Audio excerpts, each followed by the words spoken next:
Good morning and happy April 2nd. It is officially spring and I couldn't be more excited. Spring is my season. I love it. It makes me excited about the flowers and the garden and the summer that's coming. I'm thrilled. I'm happy. And the days are longer. It's warmer. I'm just in a happy mood today. And I would love to take the opportunity to show you what's going on in my early April garden. I'm in Northern California in Zone 9B, Sunset Zone 9. We live in mild winters and hot, dry summers, sort of a Mediterranean climate on steroids. It can be really hot, triple digit heat, but rarely does it get much colder. We just get a few days of frost. And so our unique climate means that our plants have a really long growing season. A lot of my annuals overwinter where they wouldn't somewhere else. And so I thought it'd be fun for us to go and look and see what's blooming and what's coming. One of the things I have been trying to think about and work on is four-season interest. I know I am a sucker for spring plants, but having something to look at year-round is important. And so I've started to work in more structure into my garden. A lot of times you can get, beautiful color and things that maybe are structurally beautiful through texture all year round, winter, things like that. So I've been starting to work on that. And it's hard for me, I have to say, because I like pretty flowers. That's what I like in my garden. So having things that aren't pretty flowers feels a little tough for me. But I really got to see how they worked this winter when everything else was sleeping or done for the year and I had pulled out my annuals. And I really liked having something to look at. So I thought I'd share how those are doing and how those are looking as well. So I love the idea of garden tours on a monthly basis. I learned this from Janie, who has Dig, Plant, Water, Repeat, because she does every month she does a garden tour. And I love that because you can go back and look at how things have grown, because you forget, right? You're like, oh wow, that plant is so much bigger. When they grow right in front of you, you don't always see the progress. And also I'm a big believer in the old adage, first year they sleep, second year they creep, third year they leap. And I've certainly found that to be true. And I am impatient and I often don't give my plants that time. So when I planted my garden last year and I did a big renovation, which I have videos on, and I put in a bunch of new stuff, I really told myself, be patient, don't overfill your beds because these will get bigger. And I'm going to show you exactly where that has come to be true. And I'm so glad that I left space around some of these plants, because even in just the second year, they're gotten much bigger than I thought. So I'm going to turn the camera around and I'm going to walk you through a quick garden tour on what's going on in my garden. So one of the first things, and I don't know if it shows up on the camera, but do you see all those bugs flying? Can you see them all in here? Does the light catch them on the camera? I don't know. I have a whitefly infestation, and it started happening last year. 2 years ago, I brought home a plant that had whiteflies, and they have completely infested my garden, and there's really nothing to do. Every spring now for the past couple of years, this is what happens when the days get warm. So we're having 70, 75 degree days right now, and down into the 40s at night. It's the perfect whitefly temperature, I guess, because they're all coming out like crazy and swarming. They cover all the surface of my pool, so I love to see them that they're dead, but they are swarming. Now last year they did disappear and they didn't really stick around too bad. I was able to squirt them off with a blast of water. But if you have them, you'll see these little white dots there. I don't know if you can see because they kind of fly away when I point to them, but you can see they'll start, and they actually like to be on the underside of the leaves. So what I've been doing is coming by with a hose and squirting off all my plants. See, there's a bunch on this one, if you can see them all. So I'll just squirt them off, drown them. You can use insecticidal soap, but honestly, see, there's a bunch on this leaf. That's just like dish soap. So I don't really see the point in doing that. It's not really all that effective. Water works just as well. So why use chemicals if you don't have to, right? And they tend to like some plants more than others. So they like these hydrangeas. These are Fort Bragg hydrangeas. These beautiful purple lace cap blooms. So those have just popped out of dormancy and they're looking nice and healthy. Also in this behind the pool bed, I have Mutabilis rose. I moved this rose last year, and it's just sort of rebounding. I struggled with water last year. I converted everything to drip, and that I wasn't as on top of it as I should have been. And I lost a lot of things, unfortunately, and these suffered, but I've got them dialed in and they are really doing well. These roses are a fantastic addition to your garden. They are just stunning. I love them so much. They are called butterfly bush or butterfly flower rose. Mutabilis is the name of them. They actually come out a dark pink, and then they progressively get a little bit lighter, and they continuously bloom year round. Well, I don't know about year round, but during their blooming period. And so at any given time, you have 4 different colors of roses on your bush. I love that so much. And they are prolific bloomers, and they get to be about 6 feet. I have 3 planted in this bed back here. So they're just, I had, cut them down to little nubs. So they're just rebounding now and doing better, but they are prolific. And they do really well. They are pretty drought tolerant, though they do need some water. And they will just bloom continuously. And then I just hard prune them back every January or so. And they come back like gangbusters the next day. So I would highly recommend this rose. Also in this bed, I've got African daisies, osteospermum. I had a few die last year, so I planted a few more in here to fill in. African daisies just are the workhorse of the Northern California garden. They just do so well. They bloom. They come in so many beautiful colors.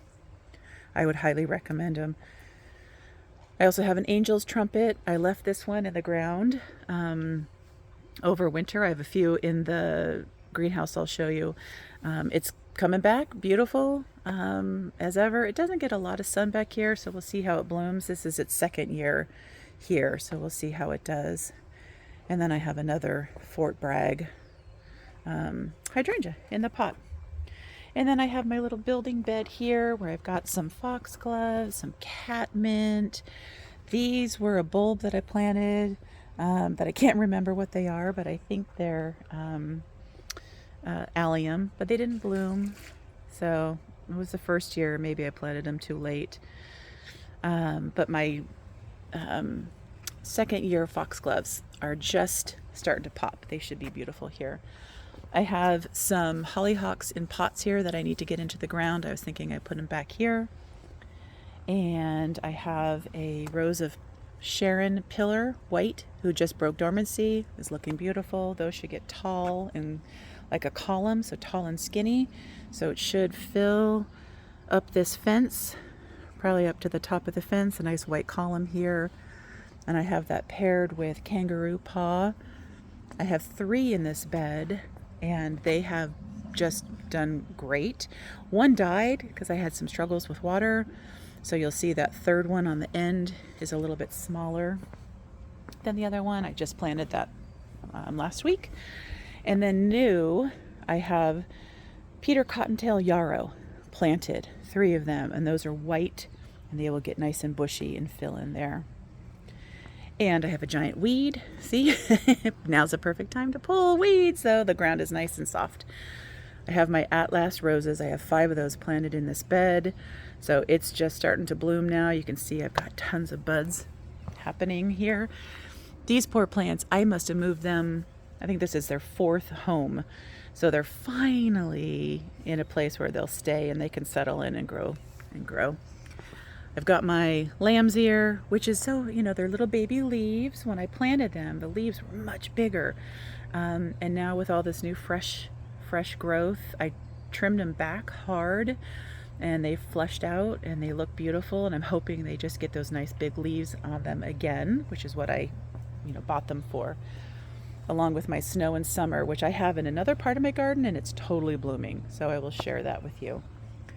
My echinacea, my coneflower, just starting to pop out here. You can see I've got just a couple buds here. Got another one over here with the backdrop of salvia. I've got this pretty fuchsia salvia in the back. Nice purple. The purple with the peach of the Atlas should be beautiful. And then I have a white ground cover rose here. And then I've got some verbena that is just starting to give me some pretty purple. Now, remember when I said things get out of control and get huge and to leave space? This is the perfect example of that. This is a Isla de la Mina verbena, and it started out in a little half-gallon pot, 6 inches or so, and look at it now. The butterflies absolutely adore this plant. They are here sipping all day long. It's just such a beautiful plant, and it's giant, look at the size of this guy. So it's really filled in. It's probably at its peak now. I don't expect it to get too much bigger. I could do some light pruning after this flush is spent, but the way that these verbena bloom is they just keep growing from the tips. So if you prune this back, you would lose all the ongoing. And look, there's a happy bumblebee right there. You see him? This is a pollinator magnet. They love it. And so if I were to prune this back, I would lose that successive flush of blooms that keeps happening. So a good time to prune it if it's too big in your yard is to do it usually in more of a dormancy, though it bloomed all winter long, just lightly. So if I were to do it, I would do it maybe midwinter. And then I've got some Shasta daisy that's just starting to come up here. I've got more of the salvia in the backdrop. That one is really going for it. Look at that. It gets the most sun out of the 5 that I have planted. Aren't those pretty? And even the, the little holders, I think they call them the carex, they're a pretty magenta color, just pretty. And then I have a nice wallflower here that I bought because I'm a sucker for the color. I also have a crazy amount of yarrow that I need to pull out. I planted 1 yarrow here and now I have this. It reproduces by sending runners everywhere, and it's just going to take over this bed, which I don't want. So after, I have some here too. So after it blooms, which it should bloom here pretty soon, I think I'll pull out some of this stuff and rein it in just a little bit. And now here's one of the examples of the evergreen that I planted. Yes, there's some blooming on it, but that's not that exciting, and that's not why I planted it. But the variegated white and green striping, it was something pretty to look at all winter long. And I really grew to appreciate this. I would have never in a million years planted this plant, nor would I have put it here, because this bed tends to be a big focal bed for us. This is what we look at when we sit in our little shade house outside. But I love it. I love looking at it. It's I think this is a variety of flax. The name's escaping me right at hand, but I just love it. And then I planted African daisy here that's blooming beautifully. And I've got another lamb's ear on this side that's really done and come back from the winter beautifully. And then I've got a plumbago, which is that pretty like periwinkle blue. And then behind it I have a salvia, a purple salvia, and a rose. And then I've got a dwarf Meyer lemon citrus. So the colors here are all really super pleasing to me. I do have some bulbs here that they've come up. The greens have, but the bulbs themselves haven't yet shown any signs of flowering. So I don't know if I just planted them too late. Knowing me, that's probably what happened. And then I'm just at the tail end of this beautiful tulip display. They're just about done. Aren't they beautiful? What's funny is this little yellow one snuck in there. I didn't plant yellow, but here they are. Tulips, I think, are hard to get consistent colors all the time. I bet when they pack and they pull them, it must be really hard. Look at that pretty one. Yeah, so my tulips are beautiful, and I have another one over here. This one's got a beautiful, I'm sorry about my shadow there. Aren't these pretty? I just love them. I love how fluffy they are. In this bed, I have my Royal Jubilee David Austin roses. These were phenomenal last year. I was so in love with these plants. I couldn't believe it. And I have a salvia planted in between because I wanted to hide the back of our fountain here. It might honestly be too big, but I just chop it down every once in a while and it regrows, and that seems to do the trick. But these Golden Jubilees, or Royal Jubilees, are those big old-fashioned cabbage roses. I mean, you could hold them in your hand. They were so big. And I just love them. Now, last year I planted at the base of here. I did Proven Rinners, Supertunias. They did okay. They didn't do great. This is a weird bed. It only gets sun until about 1 or 2, and then it's in shade, and not a lot of plants like that. So I may just leave this bare this year and just appreciate the roses and let them be the star of the show, which, let's face it, they should be because they're so stunning. Then if I move over to this side yard, I have my green glow azalea and my other azalea here just coming into their prime. I love the green glow azaleas. These do phenomenal in azaleas just do great. They're so, oh, there's a big branch in here. I love this soft green color that they offer. They're super happy under here. This is a tulip magnolia. It's done blooming now. Now the leaves are just flushing in. I'm a little worried about it, to be honest. Just seems like it hasn't been as healthy as it has been in recent years. I'm just a little worried. I'm thinking about calling in an arborist to help me just make sure, because if I lost this, I would be so sad. But I just love the feel under here of the mottled trunk, this multi-branched trunk with the mottled colors on it, with the green glow and that fuchsia red underneath, and I've got some Santa Barbara daisy. I just love this view. Now tucked in the back I have another angel's trumpet there. We'll see how that one does. I think it might get too much shade. I'm finding those things are super easy to grow and cultivate from from a stick when you prune them.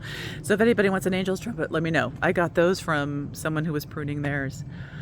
If I go on the outside of my bed, I've got more yarrow. Look at this. Okay, let this be a warning to you. Yarrow is incredibly prolific. It just goes crazy. I've got some salvia and some gaura that are just coming back. But look at this pretty little vista here. My snow in summer is just popping. My status, that has been blooming year-round. That's a great year-round interest color for you. I have a ceanothus in the back, which I honestly had expected it to be blooming now because all the other ones are out in the, the ones that are planted out in the open spaces behind our house. But so far, I don't see any sign of blooming on them. My Daphne just finishing up. If you don't have a Daphne, this is a Daphne odora. It smells heavenly. It's easy to grow. It just turns into this big, beautiful bush, and it's covered with blooms starting in about January or so. It's a really reliable bloomer. And then I've got some verbena just popping out, some campanula, and then here's one of my geums. This is the third one to bloom. I'll show you the other ones. If you haven't planted geums in your yard, I would highly, highly, highly recommend it. I just think they're so pretty and they're so prolific and they just go and go and go. They couldn't be easier. So I really love that. I have an apple blossom rose here that is looking a little like it's coming back. I pruned it pretty hard this year, so hopefully it'll start showing up with some blooms here pretty soon. We've had a coolish spring. This bed used to be gorgeous. This is my hosta bed under here, and when we switched to drip last year, they suffered. They really suffered. In our hot climate, they just were not a fan. So I've got a few new ones to add. I've got to tinker with the water here. You can see they're starting to come up here. Here's some leaves there, but there should be way more in here. I mean, there should be like lines and lines of them everywhere. So I'm hoping they make it back. I'll be sad if they don't. Some coral bells, which give a beautiful, that chartreuse lime I just love, and they're year-round. They give you some beautiful year-round color, so those are a great addition. And then this has just fleshed out and is looking beautiful, and I love it. We have this borrowed landscape of a Japanese maple from our neighbor's tree, and I just love these two together. This side of the bed is my nemesis, because we have these two huge trees of our neighbors, and these guys just suck up all the water. I'm really struggling with growing anything here reliably. They just seem to suffer so. So I've got some winter begonia, some foxglove, some abulton, flowering maple, and brunnera, and I just put this lemon cypress in. Everything just always is thirsty, and I don't know, just they don't seem to be all that happy. So I'll continue to work this side, but it continues to perplex me. And then here's my spring bed that's just at the tail end. My lupins are finishing up. My hellebores are finishing up. My oriental poppies, probably just a few more blooms. My ranunculus, you'll just see some color. I've got some azaleas in the back here. They're just finishing up. Got some beautiful blooms over the winter. And then I have a rhododendron in the back that is really stunted. It's not really doing all that much. But this is a beautiful, I planted all this on Super Bowl Sunday, or the day before Super Bowl Sunday. And this is, you know, where they're at. They're just starting to peter out now, but that's okay. And then I have my little herb garden with my lettuce, some peppers, some parsley, cilantro, oregano, and basil, and mint. So those are my little herb garden there. And then if I go to the inner bed, I've got my Lady Emma Hamilton rose. This is just one of my favorite roses. I love this one because look at the leaves. Unlike the Royal Jubilee, which is a true bright green, everything's green on it, this has got the veining of the reddy, purpley veining. I just think it's so pretty. It just gives you just some additional color and texture. And then it blooms an absolutely gorgeous apricot. The only drawback to Lady Emma Hamilton was David Austin they've retired her, and she doesn't do all that great in our zone 9B, our heat zone 9. It's too hot for the blossoms, and so if she blooms and we have a cool spring, it's absolutely gorgeous. But as the weather warms up and we hit our triple digits, her gorgeous apricot quickly fades out in a matter of hours to kind of an ugly fadedy pink color. It's not that attractive. So while I love this bed, starting now when I'll get that first flush, I don't love it as it gets on. So I tend to just chop off all the flowers on a daily basis. And also in this bed, I've got some aster, which bloom all winter long. Fabulous. This is Aster fricari. Fabulous addition for a winter interest. And then, of course, bearded irises, they bloom starting in mid-winter, and you just get a beautiful purple pop here. So I'm super happy with that. And then behind it, you see I've got some more winter interest color of this flax.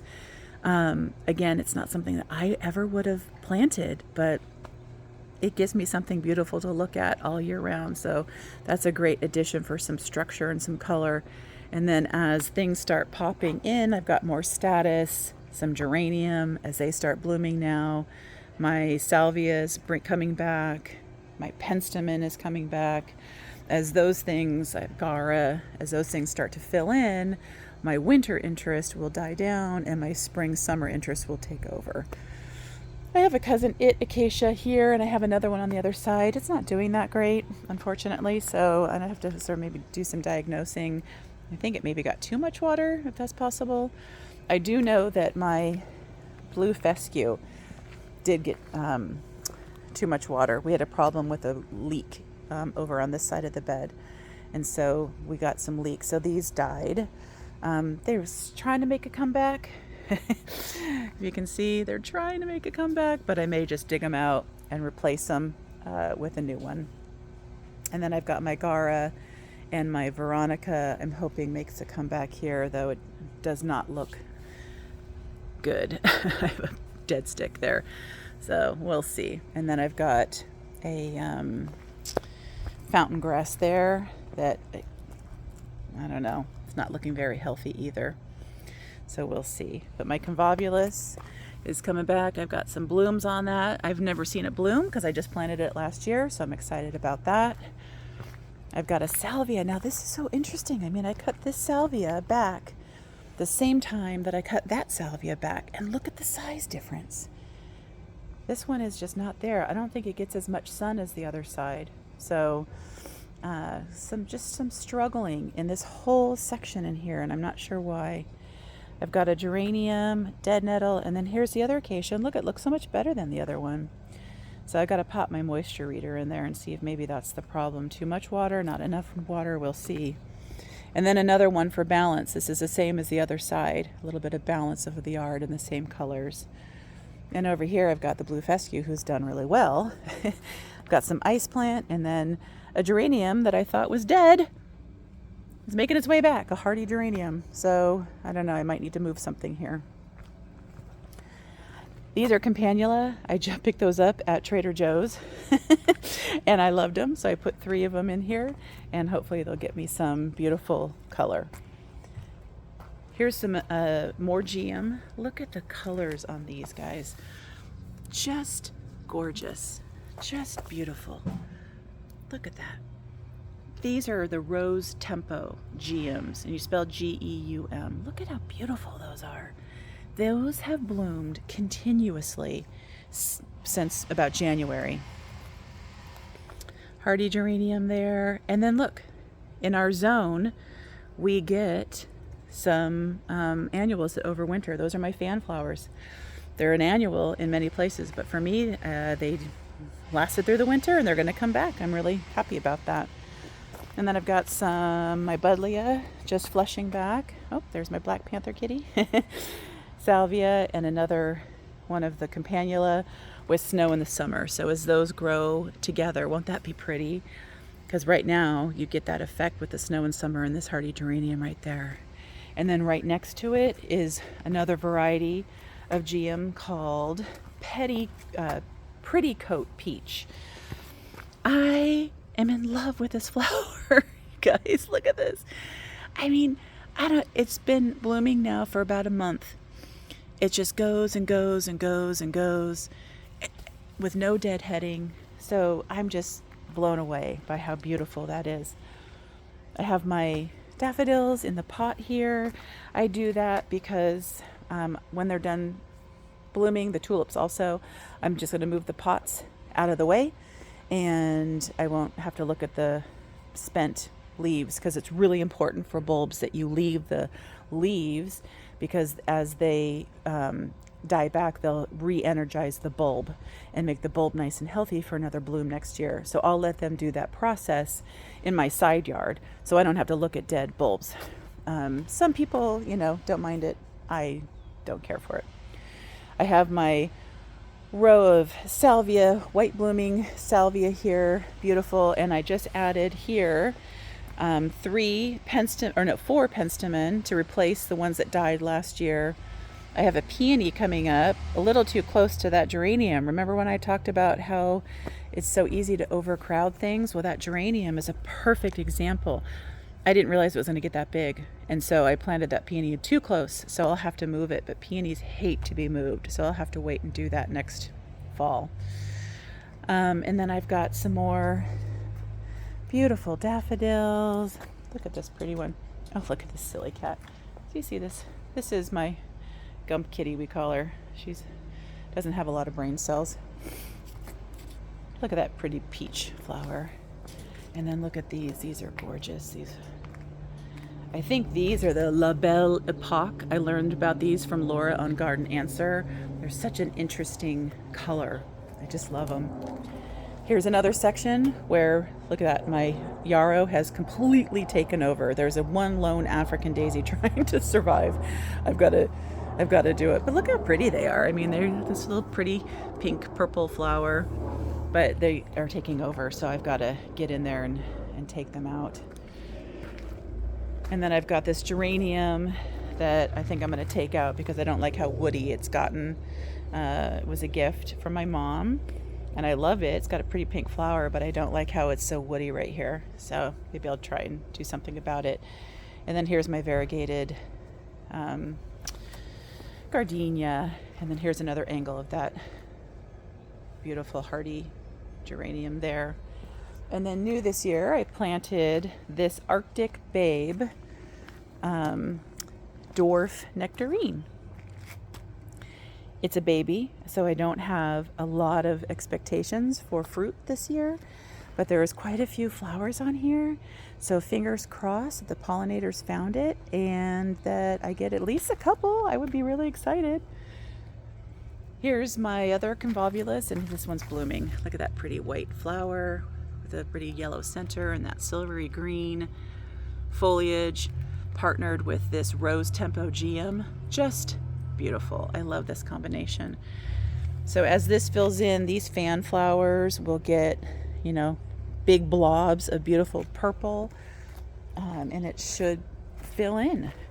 And then I've got a pittosporum up here that was engulfed by the Proven Winners Jazzberry Supertunia. Is completely engulfed, and so I'm not going to plant those again, even though I loved them, but they just took over and half killed this guy. And I would like some of this green for winter's interest, so I'm going to try and get that back into shape.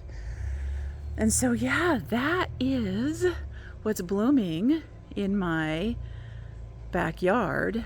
I thought I would take you to go check out my angel's trumpet, and so you can see what it looks like when you overwinter. So hang tight, let's go look at those. Okay, so here we are in my side yard. You guys may remember this is my orphan garden. I think I'm gonna do some changes to this year. I think I'm gonna take out this bed because it really isn't a practical bed. It doesn't get a lot of sun. It gets mostly shade, though peppers do really well here, but it's really hard to reach the center to pick peppers. So I think what I'm going to do is take out this whole bed, put some more rock down, and I'm going to get 3 of those tall Vigo beds. I saw them on Janie's Dig Plant Water Repeat channel, and I think I'll put 3 of those, line those up here, and use those. I think those will be just more practical. But then here's my $139 greenhouse that I bought off Amazon. It's made of I don't know, plastic of some sort, reinforced plastic. Let me tell you guys, it does the job. And what I did is I have grow lights up here and a fan, and I just put my angel's trumpets in here. So look at these guys. This one is I gotta move it out here pretty soon because it's touching here. But I have my angel's trumpet. I wish I could show you. They were blooming all winter long. The last blossom just fell off yesterday. So I don't have a blossom to show you. They're so pretty. I have struggled with insects in here. So you can see I've got a spider mite problem, but I've had a spider mite problem with them this whole time. So I've just got to get them out, keep them watered. You can wash off spider mites. I might have to do some insecticidal soap, But I also have something chomping on here because you can see the leaves. I'll have holes in them. I found caterpillars on here. I try to, come in here and turn over these leaves and look for those caterpillars from time to time, and I toss them out. But I just fertilized everything, so hopefully they'll make a rebound once they come out of here. And then I bought some tomatoes at the nursery, and so I just keep them in here because I haven't had a chance to plant them yet. But they've been extremely happy in here.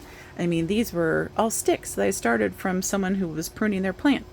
So pretty impressive. And while this isn't a perfect greenhouse by any means, it absolutely did the job. I kept these were super happy, and they were blooming their little buns off, especially this one. This one was really happy.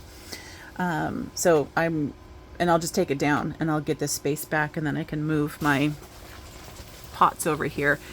So it just, it worked for me. And then I have in this side my citrus. So I've got a blood orange, there's even one in there. I've got a tangerine variety and a tangelo variety. And then I just added this to the family. This is a sumo mandarin. And then for Christmas, my mom got me this climbing rose. This was where my fig was, but I pulled the fig out because our neighbors have one. And I put this one in. This is an earth angel. And I had this built last year, I think, or maybe the year before. And I have my climbing roses on that side. And then I've got my clematis woven in here. So what I'm hoping is that as that grows up, I can train it and I can fill in here, because this gets nice sun pretty much all day long, and I can train it to come up here. And the climbing rose that I have on there now is a lime green that changes to pink with maturity of the blossom. And then this earth angel is a nice pale pink, so that will look beautiful here. And then my clematis, I have purple, 2 varieties of purple and a variety of white. So that should be beautiful. And if I go out our gate, and you can see the buds, you can see all of the buds are just starting. I did hopefully a good job. Oh, and there's my first clematis bud I can see there. But roses do really well here because it's so hot and dry. We don't get a lot of black spot. And then I have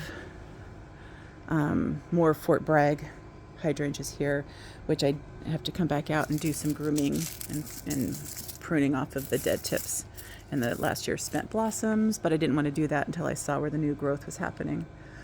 And then this is all poised to pop. So it'll be another beautiful, oh, I see a bunch of clematis buds up there. Oh, I'm so excited. And a bunch of rose buds. So oh, look at that big one. That one's can you see it up there? That one's about to pop. Oh, so exciting. See, I love spring. This is my favorite time of year. It just is. It's just the time where all the anticipation, you can see all the buds all over the citrus. Now, citrus for me anyway, I don't know if it's just this variety or if it's all varieties, but they're every other year producers. So one year I'll get more than I could possibly eat, actually donate to the food bank. And then another year it might be, pretty quiet. So this was a quiet year that we just went through. So I'm excited about seeing all these buds, and hopefully that will give me a good production.